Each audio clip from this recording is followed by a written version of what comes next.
The grand hall of Valoria's royal palace buzzed with the usual morning energy.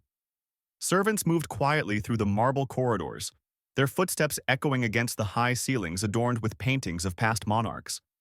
Sunlight streamed through the tall windows, casting golden rays across the polished floors. Queen Marissa walked gracefully through the east wing, her silk gown flowing behind her like water. She had always been known for her beauty and kindness, beloved by the common people and respected by the nobility. Her dark hair was pinned up elegantly, and her eyes carried a warmth that made everyone feel valued in her presence. But today was different. Today, Queen Marissa carried a weight on her shoulders that no one could see. For weeks, she had been receiving troubling reports from the villages at the kingdom's borders. Families were going hungry, crops had failed in several regions, and the harsh winter had taken its toll on the poorest communities. She had brought these concerns to the Royal Council multiple times, pleading for assistance to be sent to those in need. Each time, her requests were met with delays, excuses, and empty promises. The nobleman would nod politely, assure her that matters were being handled, and then do nothing. Queen Marissa had tried to be patient. She understood that governing a kingdom required careful planning and resources. But patience had its limits, especially when children were suffering. This morning, she had finally received permission to visit one of the affected villages herself. She wanted to see the situation firsthand and ensure that help would reach those who desperately needed it. The king, her husband, had been away on diplomatic matters for nearly a month. In his absence, the day-to-day operations of the palace fell to the royal council and the palace guards, who maintained order and protocol with strict discipline. As Queen Marissa approached the main entrance, preparing to leave for her journey, she was stopped by a figure in gleaming armor. Captain Aldrich stood blocking her path, his hand resting on the hilt of his sword. He was a tall man with a stern face, known throughout the palace for his unwavering dedication to rules and procedures. His loyalty was to the crown and to the established order of things. He bowed slightly but made no move to step aside. "Your Majesty," Captain Aldrich said, his voice formal and cold, "I regret to inform you that your departure has been postponed." Queen Marissa's eyes narrowed slightly. "Postponed? On whose authority?" "The Royal Council has decided that conditions are not suitable for your travel today," the captain replied, his gaze fixed straight ahead, not quite meeting her eyes. "Security concerns have been raised." This was not the first time the council had interfered with her plans. Queen Marissa felt her frustration rising. "Security concerns?" she repeated, her voice steady but firm. "I am traveling with a full escort to visit our own people.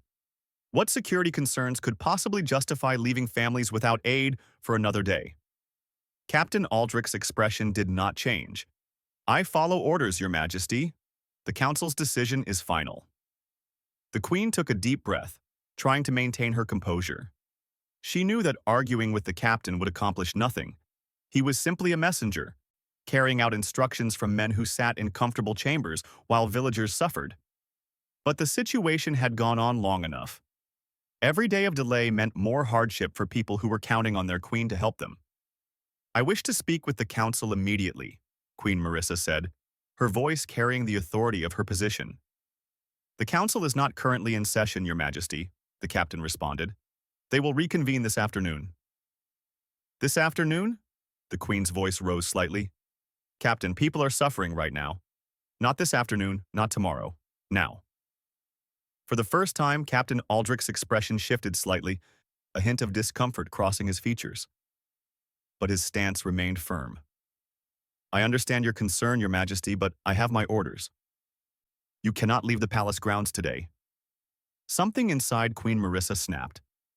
Weeks of frustration, of watching bureaucracy and protocol take precedence over human lives, of being treated as though her compassion was a weakness rather than a strength, all came rushing to the surface. This man, this guard, was not just following orders. He was part of a system that valued rules over people, that prioritized maintaining control over exercising genuine leadership. Without thinking, driven by pure emotion and righteous anger, Queen Marissa raised her hand and slapped Captain Aldrich across the face. The sound echoed through the grand hall like a crack of thunder. Time seemed to freeze. Servants stopped in their tracks, their eyes wide with shock. Other guards turned to stare, their hands instinctively moving toward their weapons before they caught themselves. The captain's head had turned from the force of the blow, a red mark already forming on his cheek. For a long moment, no one moved. No one breathed. Captain Aldrich slowly turned his face back toward the Queen. His jaw was clenched, his eyes burning with a mixture of shock, humiliation, and barely contained rage. No one had ever struck him before, least of all royalty. The guards around them tensed, uncertain how to respond to such an unprecedented breach of protocol. In their world of strict hierarchy and absolute respect for authority, what had just happened was unthinkable. Queen Marissa herself seemed momentarily stunned by her own action. Her hand trembled slightly as she lowered it. She had never struck anyone in her life. Violence was against everything she believed in. But the depth of her frustration, the feeling of being blocked at every turn while people suffered, had overwhelmed her usual restraint. She opened her mouth, perhaps to apologize, perhaps to explain, but no words came out. The tension in the hall was unbearable. Servants pressed themselves against walls, trying to become invisible. Junior guards looked to their captain for guidance, unsure whether to intervene or pretend they had seen nothing. Captain Aldrich's hand moved slowly toward his sword, though whether from instinct or intention, no one could say. The rules that governed their world had just been shattered, and no one knew what would happen next.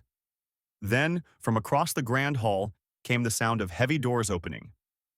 Every head turned toward the throne room entrance.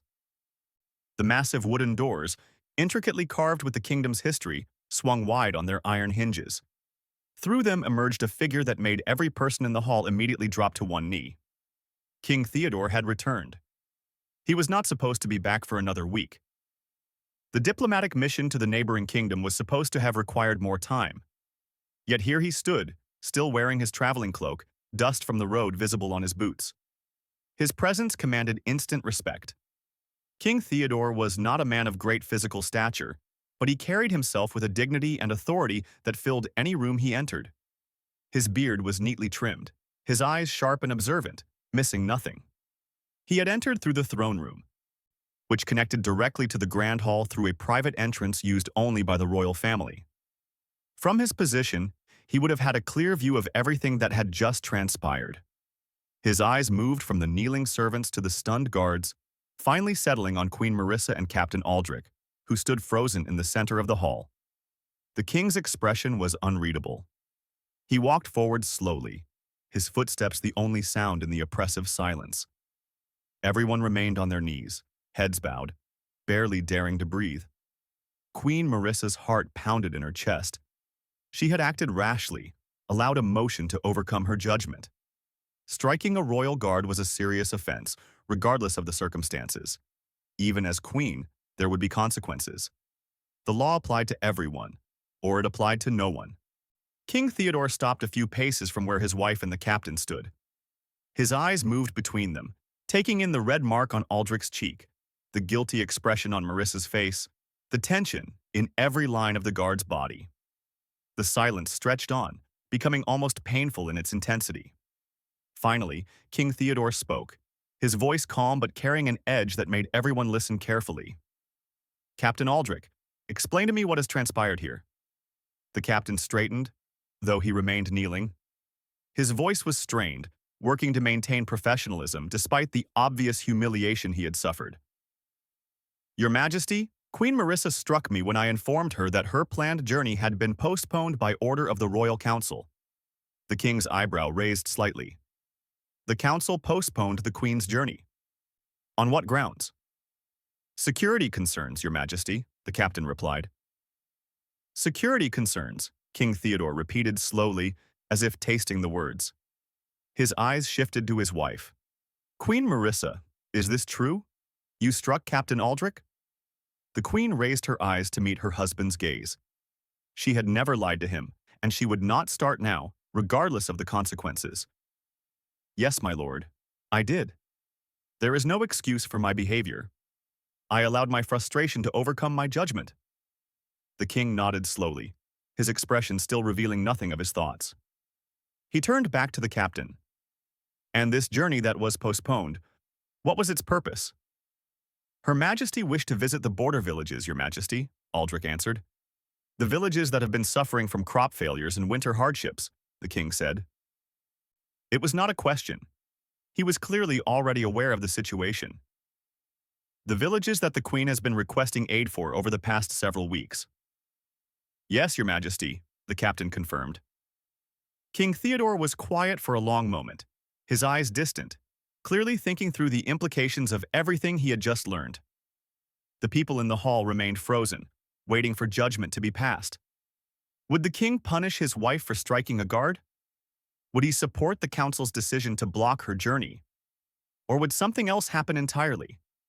The king's next words would determine not just the outcome of this moment, but potentially the future of how power and compassion balanced within the kingdom. Everyone waited, barely breathing, as King Theodore prepared to speak again. The morning sun continued to stream through the windows, indifferent to the drama unfolding below, as the fate of a queen, a guard, and perhaps a kingdom hung in the balance. Queen Marissa stood with her hands clasped in front of her, waiting for her husband's judgment. She knew Theodore to be a fair man, but fairness sometimes required difficult decisions. She had broken protocol, had allowed emotion to drive her to violence. Those were not qualities befitting a queen, regardless of the provocation. She was prepared to accept whatever consequences he deemed appropriate. Captain Aldrich remained kneeling, his posture perfect despite the anger still visible in his eyes. He had been humiliated in front of his men, struck by the very person he was sworn to protect. His pride was wounded, perhaps irreparably. He waited for the king to restore order, to remind everyone that rules existed for a reason and that breaking them carried consequences. The servants and guards around them barely dared to look up, aware that they were witnessing a moment that would be talked about in the palace for years to come. Some sympathized with the queen, knowing her to be a kind and caring person who genuinely wanted to help her people. Others believed that order and discipline were paramount, that even queens must obey the established rules. All of them waited to see which principle their king valued more, compassion or law. King Theodore walked slowly around the frozen scene, his boots clicking against the marble floor. His face remained unreadable. A skill he had perfected over years of ruling a kingdom where showing too much emotion could be seen as weakness. He stopped beside Captain Aldrich, looking down at the kneeling man for a long moment before speaking again. "Captain, how long have you served in the Royal Guard?" the king asked. Aldrich looked up, confusion flickering across his features. 15 years, Your Majesty." 15 years, Theodore repeated, nodding slowly. "And in that time, have you ever known Queen Marissa to act with violence or aggression?" The captain hesitated. Honesty was required when addressing the king directly. "No, Your Majesty, never."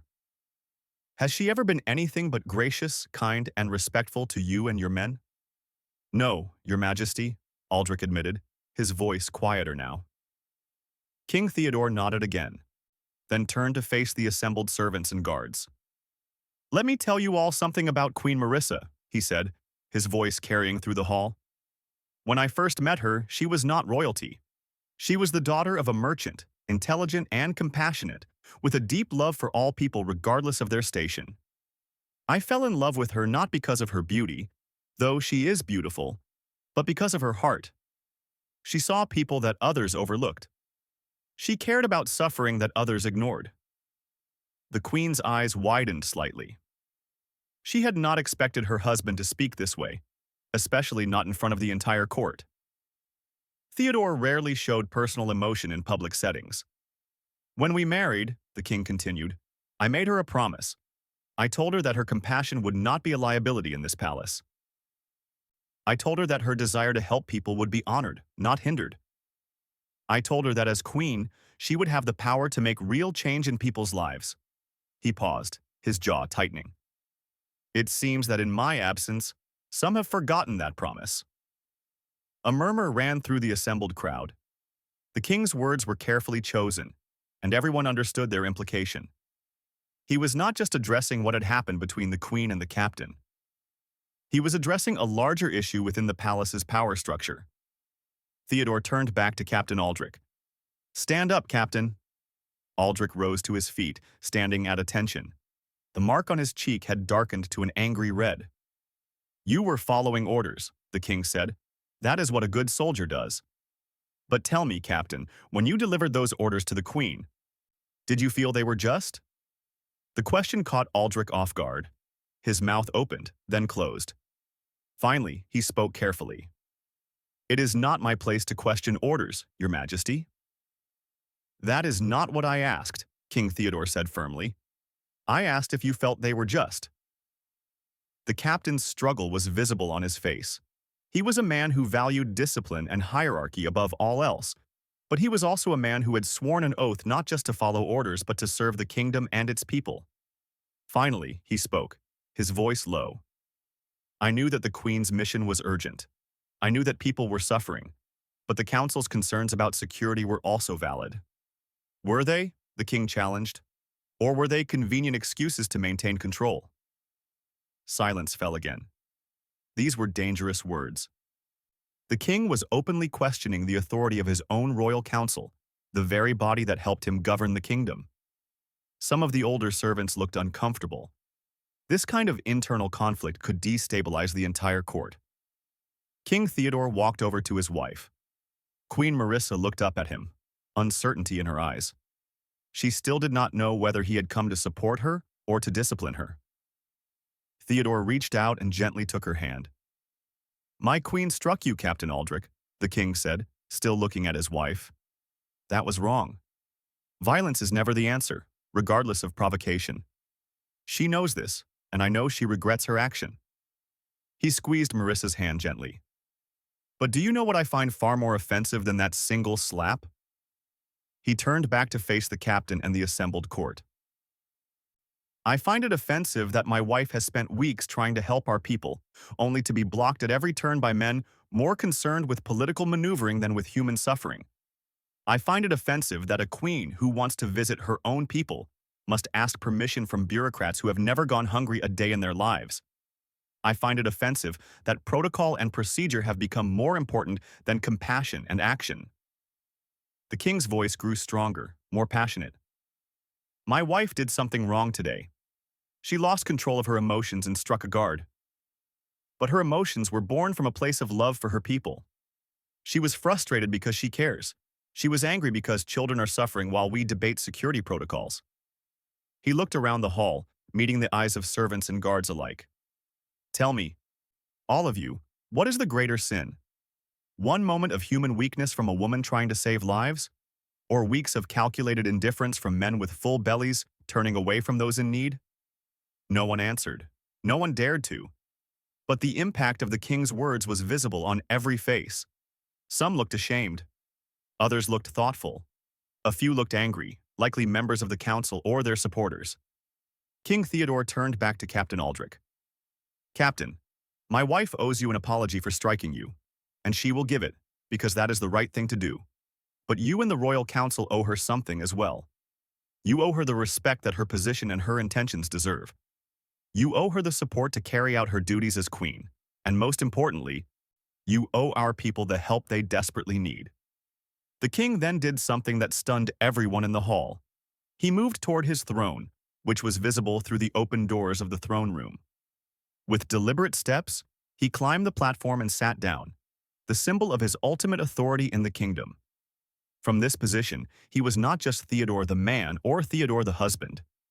He was King Theodore, ruler of Valoria, and his words now carried the weight of royal decree. "I am making several announcements," he said, his voice formal and commanding. "First, Queen Marissa will depart for the border villages today, within the hour. She will have a full escort, but she will go. Anyone who attempts to delay or prevent her journey will answer directly to me." Relief flooded through Marissa, though she kept her expression composed. Finally, she would be able to help. "Second," the king continued, "the royal council will convene tomorrow morning, not this afternoon, and they will provide me with a full accounting of why aid to the border villages has been delayed, why the queen's requests have been ignored, and what steps they have taken to address the situation. Their answers will determine whether they continue in their current positions." This caused a stir among the assembled crowd. The king was putting his own council on notice, essentially threatening to remove them if their answers were unsatisfactory. This was unprecedented, The royal council's positions were typically secure, held by nobles with power and influence of their own. Third, King Theodore said, his eyes finding Captain Aldrich again. Captain, you were following orders. You did what you thought was right. But I want you to remember something going forward. Your oath is not just to follow commands. Your oath is to serve and protect this kingdom and its people. Sometimes those two things align perfectly. Sometimes they do not. When they do not, I expect my guards to have the wisdom to know the difference and the courage to speak up. The captain bowed deeply. Yes, Your Majesty. Now, the king said, gesturing to the queen, my wife has something to say to you. Queen Marissa stepped forward, her movements graceful despite the tension of the moment. She looked directly at Captain Aldrich, her eyes sincere. Captain, I apologize for striking you. It was wrong, and it was beneath the dignity of my position. You were doing your duty as you understood it, and you did not deserve to be treated with violence. I ask for your forgiveness. Aldrich stood very still for a moment. The apology was genuine. That much was clear. And the king had just made it very clear where his loyalties lay, which meant that holding a grudge against the queen would be both pointless and dangerous. More than that, though, something in the captain's expression had shifted. Perhaps it was the king's words about duty and wisdom. Perhaps it was seeing the queen's genuine remorse. Or perhaps it was simply realizing that he had been a pawn in a larger game, used by the council to control a queen who threatened their authority simply by caring too much. Your Majesty, Aldrich said, bowing to the queen, your apology is accepted. And if I may speak freely, I hope that your journey to the villages brings relief to those who need it. You have my full support. A small smile crossed Queen Marissa's face. Thank you, Captain. King Theodore rose from his throne and descended the platform. Captain Aldrich, you will personally lead the Queen's escort to the border villages. Choose your best men. I want her protected, but I also want her free to do the work she needs to do. Is that understood? Perfectly, Your Majesty, the captain replied, standing straighter. There was something different in his bearing now, as though a weight had been lifted. Perhaps it was relief at being given clear, just orders. Or perhaps it was the first stirring of purpose beyond simple obedience. The king nodded, then addressed the entire hall. Let this be a lesson to everyone here. This palace, this throne, this crown, they are not symbols of power for power's sake. They are tools for serving our people. When protocol serves that purpose, we follow it. When it hinders that purpose, we change it. Anyone who forgets that will find themselves looking for employment elsewhere. With that, King Theodore walked over to his wife and offered her his arm. Queen Marissa took it, and together they walked toward the palace entrance, where preparations for her journey would need to be made. The assembled crowd parted before them, bowing as they passed. As they walked, Theodore leaned close to his wife and spoke quietly, though his words carried a hint of warmth that had been absent from his public pronouncements. You know, when I received word that you had slapped a guard, I rode through the night to get back here. I imagined all sorts of scenarios. Never did I imagine that the guard would deserve it. Marissa looked up at him, surprise in her eyes. I should not have done it, regardless of what he deserved. No, Theodore agreed. You should not have, but I understand why you did. And between you and me, I have wanted to slap several members of that council myself over the past few months. A slight smile tugged at his lips. Of course, I cannot admit that publicly. Despite everything, Queen Marissa found herself smiling. Of course not, my lord. They reached the palace entrance, where servants were already rushing to prepare for the queen's departure. Theodore stopped and turned to face his wife fully. Marissa, I meant what I said in there. Your compassion is not a weakness. It is your strength, and it is exactly what this kingdom needs. I am sorry that I was not here to support you these past weeks. That will not happen again. The queen felt tears prick at her eyes, though she blinked them back. Thank you, Theodore, for believing in me, for supporting me. Always, he said simply. Then his expression grew more serious. But Marissa, we must talk about what happened here. Not just the slap, but everything that led to it. The council has grown too comfortable, too willing to ignore the needs of the people in favor of maintaining their own authority. This cannot continue. What will you do? She asked. What I should have done months ago, Theodore replied. I will remind them that they serve at my pleasure and that my pleasure is determined by how well they serve our people. Some of them will resist. Some may need to be replaced. But change is coming, my queen. Today made that clear. Queen Marissa nodded. She knew that the road ahead would not be easy. The nobles on the council had power and influence. They would not give up their comfortable positions without a fight. But with her husband's support, she felt ready to face whatever challenges came. Within the hour, just as the king had commanded, Queen Marissa's carriage was ready. Captain Aldrich had assembled a team of 12 guards, all loyal and capable men. Supplies for the villages were being loaded onto wagons, food and blankets, and medicine that had been sitting in storage while the council debated security protocols. The king had overridden all objections and ordered the supplies released immediately. As Queen Marissa prepared to board her carriage, she took a moment to look back at the palace. King Theodore stood on the grand steps, watching her departure. He raised his hand in a gesture of support and farewell. She returned the gesture, then climbed into the carriage, ready to finally do what she had been fighting to do for weeks. The journey to the border villages took most of the day. The roads were rough from winter weather, and the landscape gradually changed from the manicured gardens of the capital to rough farmland, and eventually to the struggling villages that had been calling for help. As they traveled, Captain Aldrich rode alongside the Queen's carriage. At one point, she called for him to come closer so they could speak. Captain, she said through the window, I want you to know that I truly am sorry for what happened this morning. Not just for striking you, but for putting you in that position. You were caught between the council's orders and my demands. That was not fair to you. Aldrich was quiet for a moment, his horse keeping pace with the carriage. Your Majesty, may I speak plainly? Please do, she replied. I have served in the Royal Guard for 15 years, he said. In that time, I have followed every order given to me without question. I believe that was what made me a good soldier, a good captain. But this morning, when His Majesty asked me whether the council's orders were just, I realized something. I have been so focused on following rules that I forgot why those rules exist in the first place. The Queen listened intently as he continued.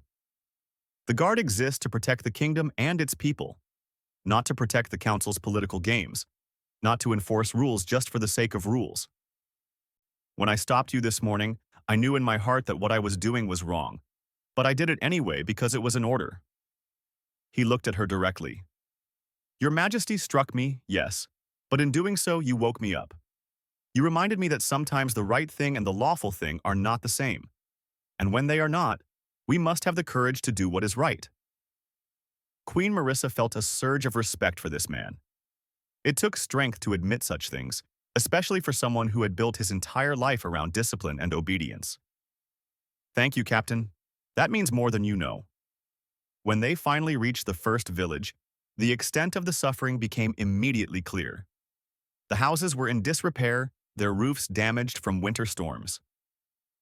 Children played in the streets wearing thin clothing insufficient for the cold weather. Adults moved about with the slow, careful movements of people conserving energy because they did not have enough food. When the royal carriage appeared, people emerged from their homes, their faces showing a mixture of hope and disbelief. Queen Marissa stepped from her carriage, and an elderly woman at the front of the growing crowd immediately dropped to her knees. Your Majesty, she said, her voice trembling. You came. We heard you were trying to reach us, but we thought perhaps it was just rumor. The Queen moved forward and gently helped the woman to her feet.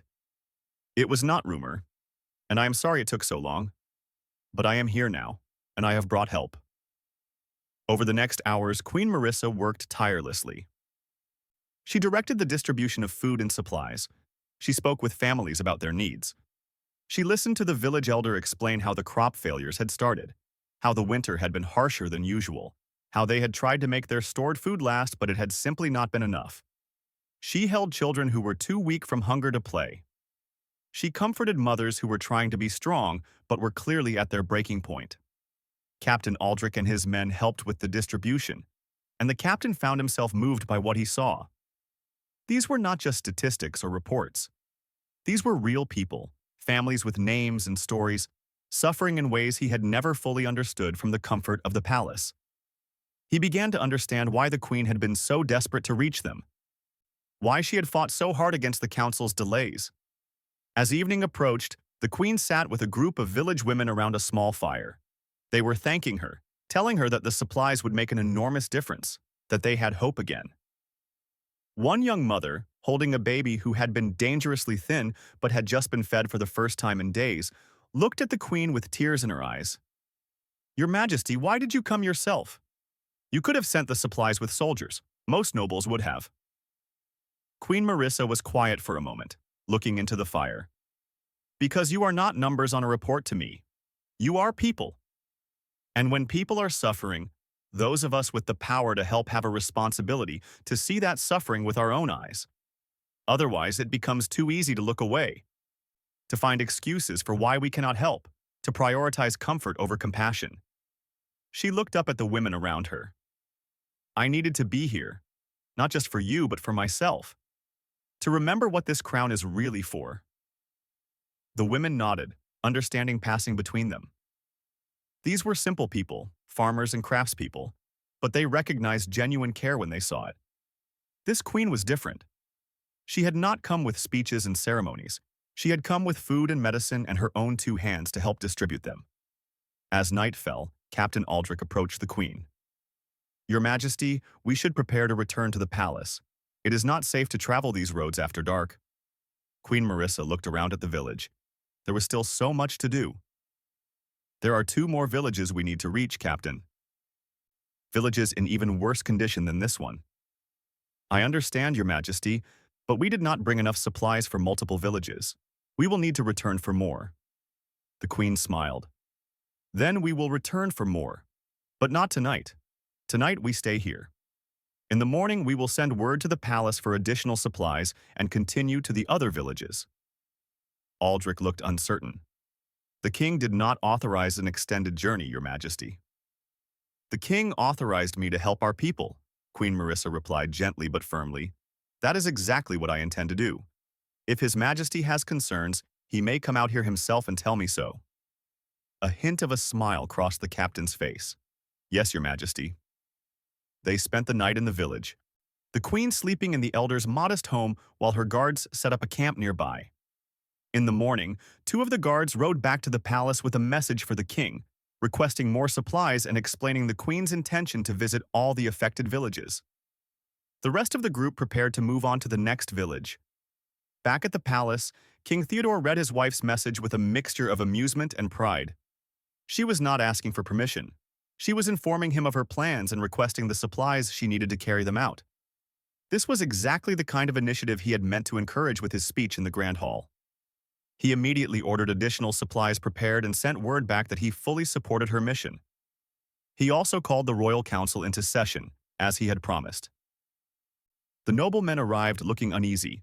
They had heard about what had happened in the Grand Hall, how the king had publicly questioned their decisions and threatened their positions. They came prepared to defend themselves, to explain that they had only been following established protocols. King Theodore sat on his throne as they assembled before him. Unlike the previous day's dramatic scene, this meeting was conducted with cold, formal efficiency. The king listened as each council member explained their reasoning for delaying the queen's journey and the distribution of aid. They spoke of proper channels, of budgetary concerns, of the need to verify conditions before committing resources, of security protocols that could not be compromised. When they finished, the king was silent for a long moment. Then he spoke, his voice quiet but carrying a weight that made every man in the room listen carefully. "Gentlemen, I have listened to your explanations. I understand your concerns about protocol and procedure. But I want you to understand something in return. While you were debating proper channels, children were going hungry. While you were verifying conditions, families were suffering. While you were concerned with security protocols, my wife was desperate to help her people." He leaned forward slightly. The queen's request for aid was not unreasonable. It was not impulsive. She came to you multiple times over the course of weeks. She provided information about the conditions in the villages. She asked for your help in organizing relief. And at every turn, you found reasons to delay, to study, to consider. Why? The council members looked at each other. Finally, one of the older nobles, Lord Pemberton, spoke up. Your Majesty, the Queen is known for her compassion, but compassion alone cannot govern a kingdom. Resources are limited. We must ensure they are used wisely. Resources are limited, the king repeated, and yet I see no shortage of fine wine at council dinners. I see no lack of new tapestries in your chambers. I see no evidence of limited resources when it comes to your comfort. But when the Queen asks for food and blankets for starving villages, suddenly we must be cautious about resources. Lord Pemberton's face reddened. Your Majesty, that is not fair. The situations are not comparable. You are right, King Theodore said coldly. They are not comparable. One involves unnecessary luxury. The other involves basic survival. And yet somehow, the luxury is approved without question, while the survival is endlessly debated. Another council member, a younger lord named Ashford, spoke up. Your Majesty, if I may, there was another concern. The Queen has become quite popular with the common people. Her efforts to help them, while admirable, have created certain expectations. If she continues to personally involve herself in relief efforts, people may begin to see her as the primary authority rather than the council or even Your Majesty. We were concerned about maintaining proper hierarchy. There it was. The real reason for the delays. Not security concerns. Not budgetary issues. Political control. The council had been afraid of a queen who connected too well with the people, who might shift loyalty away from the established power structure. King Theodore stood from his throne, his expression hard. So you deliberately undermined my wife because you were worried about your own authority? You allowed people to suffer because you were concerned that a popular queen might make you look bad? The council members shifted uncomfortably. When stated so plainly, their actions sounded even worse than they had been. Let me be very clear about something, the king said. Queen Marissa is not a threat to proper governance. She is an example of what proper governance should be. She connects with people because she genuinely cares about them. She is popular because she uses her position to help rather than to rule. Those are not qualities to be feared and suppressed. They are qualities to be celebrated and emulated. He walked down from the throne platform, standing directly before the council. I am making changes, effective immediately. First, the Queen will have direct authority to organize relief efforts for any region of the kingdom. She will not need council approval, though she will keep you informed of her actions. Second, a new position is being created, Royal Commissioner of Public Welfare. This person will work directly with the Queen to identify and address the needs of common people. The council will provide full support and resources for this office. Lord Pemberton looked as though he wanted to object, but did not dare. The other council members wore similar expressions of suppressed frustration. Third, the king continued, each of you will personally visit the border villages over the next month. Not with ceremonial fanfare, but as the Queen did, to see with your own eyes the conditions of our people. You will report back to me on what you observe and what solutions you propose. Perhaps when you see suffering as something more than words on a report, you will understand why delay is sometimes more dangerous than action. Your Majesty, Lord Ashford began, some of us have many responsibilities that require our presence here at court. Then learn to prioritize, the king said sharply. If you do not have time to understand the conditions of the people you are supposed to serve, then you do not have time to serve on this council. Are we clear? Yes, Your Majesty, came the mumbled responses. Good. You are dismissed. As the council members filed out, clearly chastened, the king returned to his throne and sat down heavily. These were men who had served his father and his grandfather. Some were genuinely trying to govern well, but had simply lost touch with why they governed at all. Others were more concerned with maintaining their status than with serving the kingdom. Change would not come easily, but it would come. Meanwhile, Queen Marissa had reached the second village. The conditions here were even worse than the first.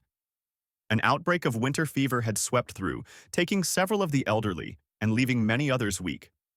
The village had a healer, But she had run out of medicine weeks ago. When the queen arrived with medical supplies, the healer actually wept with relief.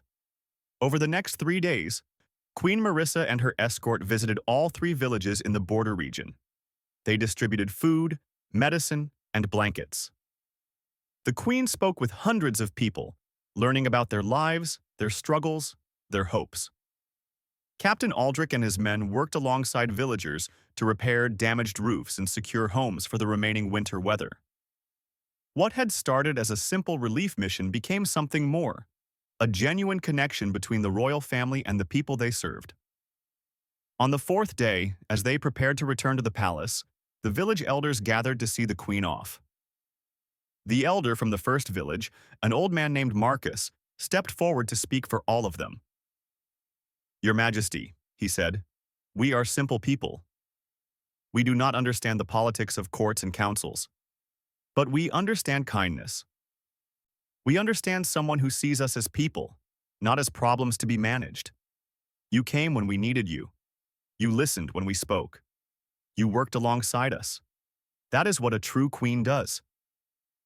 He held out a small carved wooden bird, roughly made but crafted with obvious care. "This is not much, but it is all we have to offer. In our village, we carve birds to represent hope. Because birds can fly free, can go anywhere, can see everything. We want you to have this, to remember that you gave us hope when we had none." Queen Marissa took the small carving, her eyes bright with emotion. "I will treasure this always. Thank you, Marcus. Thank you all." The journey back to the palace was quieter than the journey out.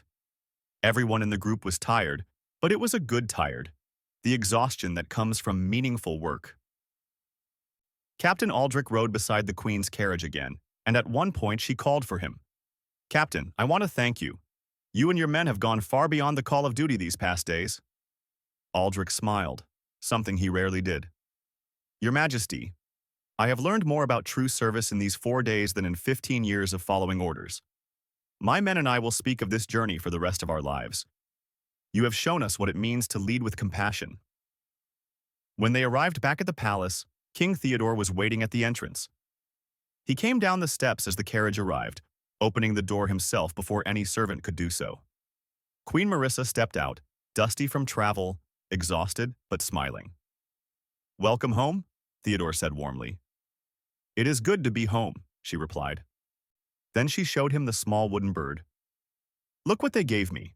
The king examined the carving, understanding immediately what it represented. "That is worth more than any crown jewel." Together, they walked into the palace. The servants and guards they passed bowed respectfully, but there was something different in their expressions now. Word had spread of what the queen had done, how she had personally helped the villages, how even the stern Captain Aldrich had been moved by the experience. The queen was not just a figurehead wearing fine clothes. She was a leader who acted with genuine care and courage. In the days that followed, the changes King Theodore had announced began to take effect. The council members, some reluctantly and some with genuine interest, visited the border villages as ordered. Several returned with newfound understanding of the challenges their people faced. A few, including Lord Pemberton, found the experience humbling and became unlikely advocates for reform.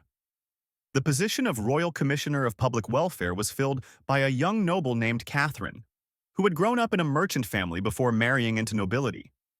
She understood both worlds and worked effectively with Queen Marissa to identify needs throughout the kingdom. The story of the slap in the Grand Hall became legend within the palace. Some versions painted it as an act of righteous anger against injustice. Others saw it as a moment of human weakness that led to positive change. But everyone agreed on one thing. It was the day that changed the relationship between the crown and the people. Months later, Queen Marissa stood in the Grand Hall again, this time hosting a gathering of village representatives from across the kingdom. It was a new tradition she had established, where common people could come to the palace and speak directly about their needs and concerns. Captain Aldrich stood at his usual post, but now he did so with a different understanding of his duty. As the Queen spoke with a farmer about irrigation issues, King Theodore watched from the side of the room. One of his advisors approached quietly. "Your Majesty, some of the older nobles are still uncomfortable with these changes, They feel the queen has too much direct access to the people, that it undermines traditional authority. Theodore smiled slightly. Let them be uncomfortable. Comfort is what created the problems in the first place. My wife understands something that many nobles have forgotten. That power is not given to us for our benefit. It is given to us so we can benefit others. If that makes people uncomfortable, perhaps they are in the wrong positions. The advisor nodded and retreated. The king continued watching his wife work, seeing how naturally she connected with people, how genuinely she cared about their concerns. He thought back to that morning months ago when she had slapped Captain Aldrich in frustration. It had been wrong, yes, but it had also been a breaking point that led to necessary change. Sometimes, he reflected, the most important moments are not the carefully planned ones. Sometimes they are the moments when emotion overcomes restraint, when frustration boils over, when someone finally says or does what needs to be said or done. The key is what happens next, how those moments are handled, whether they become opportunities for growth or just additional conflicts. That evening, as Theodore and Marissa sat together in their private chambers, the king reached over and took his wife's hand. Do you remember what you said to me when we first married? When I asked you what kind of queen you wanted to be? Marissa thought back. I said I wanted to be a queen who made a difference, who actually helped people instead of just wearing a crown. You have become that queen, Theodore said, and you have made me a better king in the process. That incident with Captain Aldrich, as unfortunate as it was, woke us all up. It reminded me why we do this, why we serve. So thank you. The queen smiled and squeezed his hand. You stood up for me that day. You supported me when you could have punished me. You chose compassion over protocol. That meant everything. They sat in comfortable silence for a moment, looking out the window at the kingdom they served together. In the distance, lights from the city twinkled in the darkness. Somewhere out there, in villages and towns across the realm, people were living their lives, facing their challenges, raising their families. And now they had a queen who saw them, who cared about them, who would fight for them. The small wooden bird sat on a shelf nearby, a simple carving that represented so much. Hope, connection, the bridge between a palace and the people it served. Queen Marissa looked at it often, using it to remind herself of what truly mattered. In the end, the story of the slapped guard became a lesson taught to future generations of royalty in Valoria. It was not taught as a tale of violence or loss of control. It was taught as a story about passion and purpose, about the importance of genuine leadership, about the danger of allowing protocol to override compassion. It was about a queen who cared too much to stay silent, a king who valued justice over tradition, and a guard who learned that true duty means more than just following orders. Years later, when Queen Marissa was old and looking back on her life, people would ask her about that day. They would ask if she regretted her action, if she wished she had handled it differently. Her answer was always the same. I regret the violence. I will always regret striking Captain Aldrich, but I do not regret the passion that drove me to it, nor the changes that came afterward. Sometimes our mistakes lead us to our most important moments. The key is learning from them and becoming better because of them. And in the villages of Valoria, in the homes of common people throughout the kingdom, the story was told differently. There, it was the tale of a queen who fought for them, who refused to let politics and protocol stand between her and her people's needs. It was about a leader who cared so much that she broke every rule to help them. To these people, Queen Marissa was not perfect. She was something better. She was real, human, and genuinely devoted to their welfare.